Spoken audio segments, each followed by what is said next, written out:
guys, it's Talisha, and I just woke up and I'm just about to feed Kai and Bambi. So if all holds up weather-wise, my plan is to ride Bambi today, and Dad will film my ride and get photos and stuff. It is supposed to get pretty windy, so it's pretty weather dependent as to if I ride, but if you're watching this video, it means I did. So I'm just gonna give him a biscuit of Lucin each. It is Sunday. Daylight savings has just ended. Is this 2 biscuits? Yes. Oh, sorry. I just got a text. Oh, sorry. I was just got a text from the owner of the property where Jeff is. So yes, it's Sunday. Daylight savings ended at 3 AM this morning. I don't know who out of all my viewers have daylight savings and, you know, follow that, but anyway, it pretty much means now it is going to be getting darker earlier, and I think it also gets lighter earlier in the morning, which is not something I like, because I like being able to ride at night. Having 3 horses means sometimes I go a bit later, but that's okay. We'll work around it. I'll turn this around. Oh, your belly strap's undone. Hello.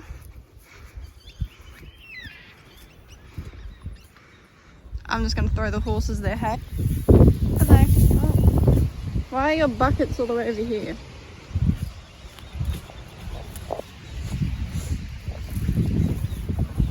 But yeah, so it meant I got an extra hour of sleep this morning, which was nice. And yeah, let's do up Bambi's strap. Hey, beautiful. You're always so soft.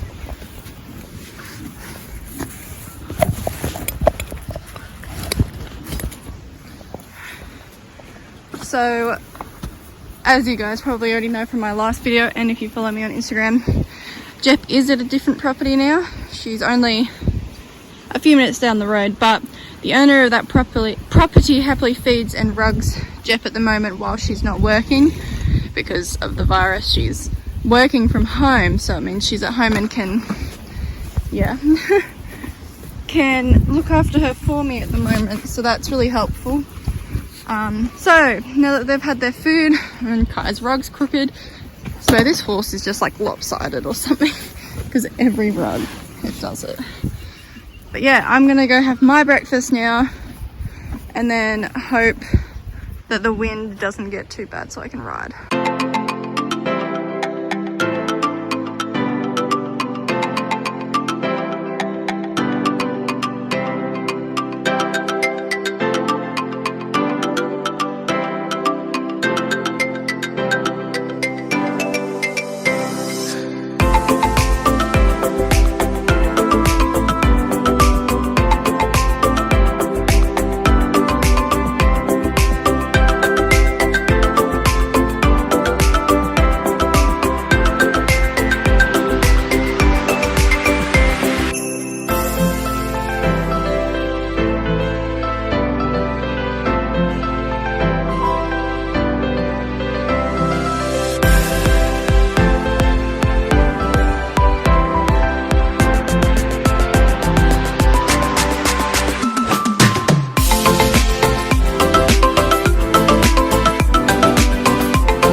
ride is over. I just gave her a treat, by the way, that's why she's chewing. She was a bit lazy, a bit of a lazy pony, but she was so good, didn't put a foot wrong. Just only downside was just her being a bit behind my leg. Yes, but she was a good girl. I'm about to untack her, and if any of you are wondering, are you lifting the pole? You're strange. You're strange. If anyone's wondering why I have my stirrups under my saddle, that is because my saddle fitter actually told me about doing this. This is a brand new saddle, by the way. I got it when I bought her, and she said if you want your saddle to last as long as it possibly can and not get scratches or anything, to put your stirrup leathers underneath, as she said, because it is completely legal in dressage and in showing. So this is how I am going to have them. The only thing it's not legal for is for pony club, and that's just because of all of their little, you know, safety bits and pieces that they have. So some pony clubs won't even allow to put your stirrups through the keeper here. It's just things like that. Obviously, because of the coronavirus, I'm not doing pony club at the moment because, well, they're not running for obvious reasons. So while I'm not doing pony club, this is how I am having it, and it's actually really cool. Like, I really like it because I know my bait after a bit of time has started to get marks from the stirrups just where it started to rub, but this way my saddle should last a lot longer. Look at the mohawk. So, hello. She, as you can see, does not have her windsucking collar on at the moment. We are trying something. She's not had it off since she's been with Kai, and I had someone say that once their horse had a friend, and keep in mind Bambi has not had a friend before, that they stopped windsucking. So I'm leaving it off for the day. She's had it off all morning, and so far we have not seen her windsuck at all. So I'm hoping, like, our plan is if she doesn't windsuck at all today, because we can see her 24/7, we're home, we can see her from my bedroom, the lounge room, the kitchen window. So if she doesn't windsuck at all, what we're going to do is we're going to put it on at night and leave it off during the day, because obviously we can't watch her at night. But because mum's working from home because of the virus, because mum's working at home for a while because of the virus, she can see them all the time from her office window. So if all goes well, she'll have it off every day and then on at night until we are certain she's not doing it at all, and then hopefully she'll have it off at night too. So she keeps like I keep expecting her to bite the fence when she puts her head over, but she hasn't. So hopefully it's a thing that when she has a friend, especially Kai, because she loves him, that she doesn't do it, and then she might only need it for situations when we're away, like when I start competing her at overnight shows and, you know, she has to be in a yard or a stable. I reckon she'd probably go back to it then. But I mean, we'll see. But this is good so far. I have hope. I hope it works. I'll keep you guys updated. So I've pretty much been spending my whole day editing. I finished writing at about 11. It is now 20 to 4. And I have edited a Instagram video, and I've done my groom tack up and ride with me editing. I've gone through all my photos and edited all of those for Instagram. Feels like I've just been working all day. Okay, but I think I'm finally gonna stop now and have a bit of a break, because I don't think I'm going to do my vlog today, because I think I just need to rest for the rest of the afternoon. And honestly, I should probably do some assignments too. That's not rest, but yeah. Also, on another note, I have been watching Bambi all day to see if she's cribbing at all, and I keep switching between terms, sorry. I was saying like wind sucking or cribbing. She does not wind suck, she cribs. So there's not a massive difference, but the difference is with crib, it's they grabbing an object, normally a fence, and they're sucking back, where wind sucking can also just be they stand there and just do it like not on an object. She doesn't do that, but she does, so she cribs. but she hasn't been doing it at all. They're used to getting fed at a certain time, so they were just standing at the fence here. And Bambi had her head over the fence, and I was like, as if she's not cribbing. Like, this is so weird. She always, like, prior to having the collar, she'd constantly, if she wanted food, she'd stand at the fence and start cribbing. But she didn't do it. She was even over standing at this fence watching the cows and wasn't doing it. So there they are at the moment. They've put themselves in that little pen, but things are looking really good. So I think I will go ahead with my plan and just put it on her at night. I've been watching her so closely. Good girl. Sorry, let's just watch because we could catch her mid-act. See, normally if she'd ever do that, instead of just standing there, she'd watch and crib. Don't do it. Don't do it. Good girl. Well done, Bambi.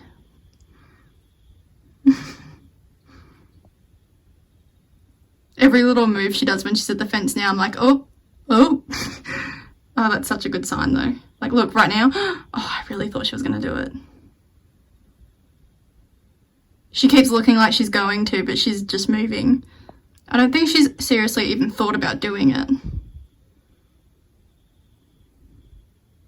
This is so good. In case some of you guys don't realise why it's so important that she doesn't crib, I thought I'd just quickly let you know. So the negative effects of cribbing, a massive one is damage it does to their teeth. Keep in mind, Bambi's only 5 and it has never been controlled before until I got her. Like, I was told she was a mild cribber, so I knew going into buying her that she would possibly crib. And yeah, so I had my dentist out not long ago for the regular for the other two and to check her over because I knew that she had damaged her teeth from cribbing. And I spoke to him about more of the negative effects. I already knew a lot of them, and told him that the collar had been working and she doesn't crib with the collar on. And I was just asking him questions, and he said at the rate that her teeth are like at this current condition, if she was to continue cribbing, there's a highly likely chance that when she was 10 to 12, she would have trouble grazing, meaning she would have worn down her front teeth so badly that she wouldn't have been able to actually pick grass. And imagine a horse not being able to graze. Like, that is one of the most enjoyable thing for a horse, is to be able to graze and eat grass. And of course, apart from not being able to graze, they would also have trouble eating their food. Now, Bambi's teeth were not at a stage where that would be an issue, and my dentist told me, considering we have stopped it and controlled the habit right now at this stage, he said that probably in about a year or two her teeth will look completely normal, and you know, you won't be able to tell that she's ever cribbed before because they'll be normal. And apart from her wearing down the front teeth, her teeth are perfect in every other way. But if we were to let her continue cribbing, it could be a possibility in her lifetime she would not be able to graze and would have trouble eating. And then on top of that, of course, if they're cribbing on a wooden fence or wooden posts, there is highly likely chance that they can intake splinters and they can ingest them. And I mean, that's just, you know, that's could cause all sorts of issues. They also have an increased chance of colicking. It's just not something you want your horse doing. Some horses aren't as easily controlled as, say, Bambi is, where no one had ever tried to control it with her before. They just let her do it. So I was the first one to try anything. My first go-to was called Cribox. It's a horse brand one. I put that paste on the fences. She wouldn't go near it. She'd sniff it. That's it. She didn't even have to try it, and she wouldn't touch it.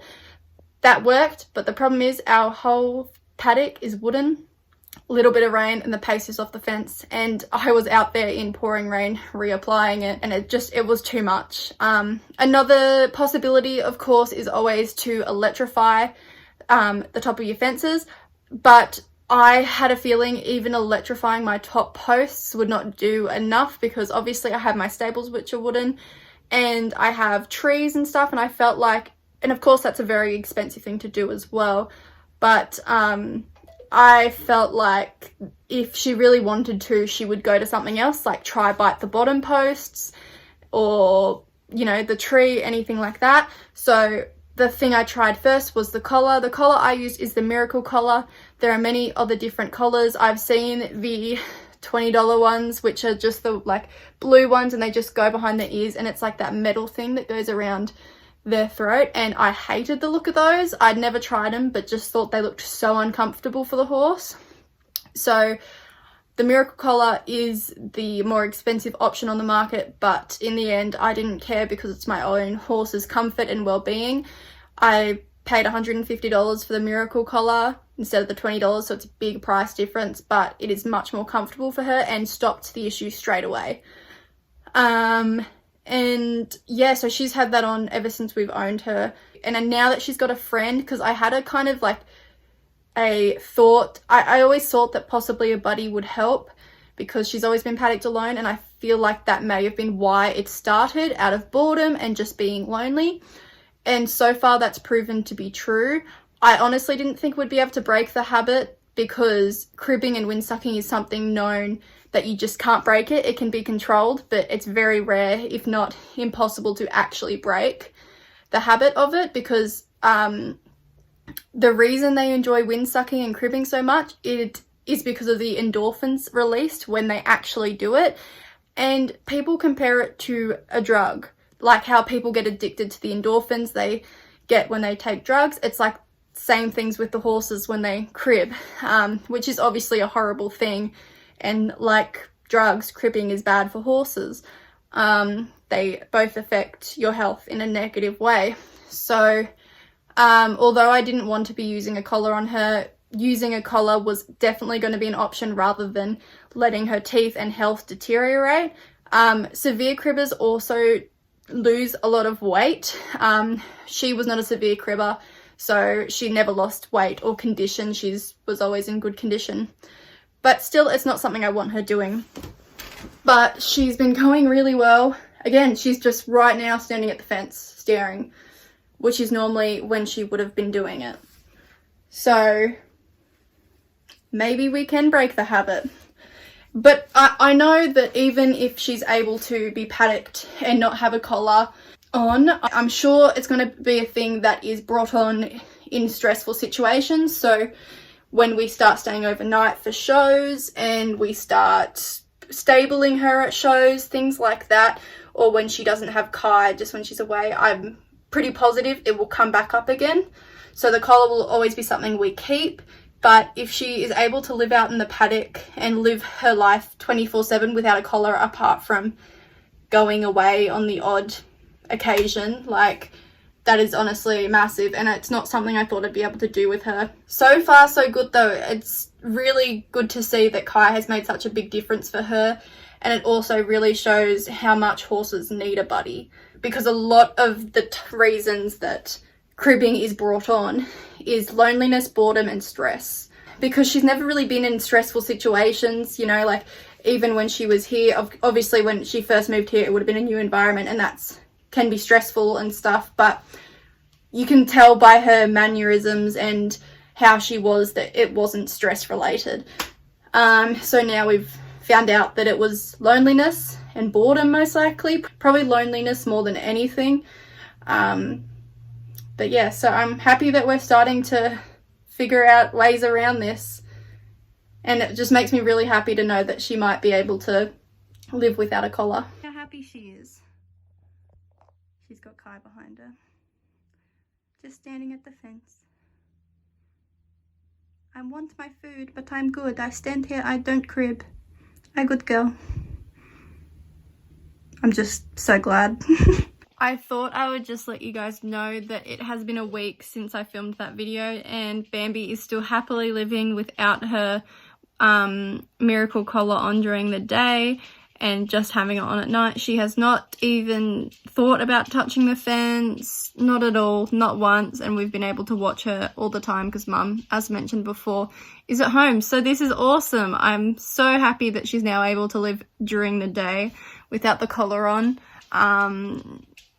It's awesome. It's just so good. So yeah, we are still putting it on her at night, but that will probably change too. So far so good. I hope you guys enjoyed watching this video, and I'll see you next week. Bye!